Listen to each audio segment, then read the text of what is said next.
লখনৌতে গিয়ে বিরিয়ানি খাওয়ার ভিডিও তো আগেই শেয়ার করেছি, আর আমি এই ভিডিওর নিচে লিঙ্কটাও দিয়ে দিলাম। যারা দেখোনি তারা গিয়ে দেখে আসতে পারো।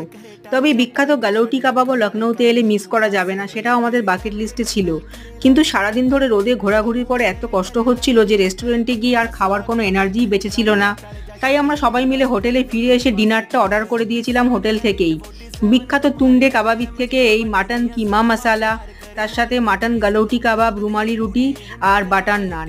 বাটার নান, রুমালি রুটি এগুলো খেতে ভালোই ছিল। আর এই মাটন কিমা মশলাটা দুর্ধর্ষ ছিল, অদ্ভুত একটা টেস্ট যেটা আমি আগে কখনো খাইনি। তবে এই গালৌটি কাবাবটা আমাকে একটুখানি হতাশ করেছে। সবাই যেরকম রিভিউ দিয়েছিল আমার ঠিক অতটাও ভালো লাগলো না। সবাই বলছিল যে এটাতে নাকি মাটনটাকে সুসিদ্ধ করার জন্য পেঁপে দেওয়া হয়, কিন্তু আমার মনে হয় পেঁপের পরিমাণটা একটু বেশি হয়ে গেছিলো, যার জন্য একটু তিতকুটে ভাব চলে এসেছিল। তাই আমি এটাকে 10 on 10 দিতে না পারলেও 7 on 10 দিতেই পারি, কারণ বাকি খাবারগুলো খুবই দারুণ ছিল।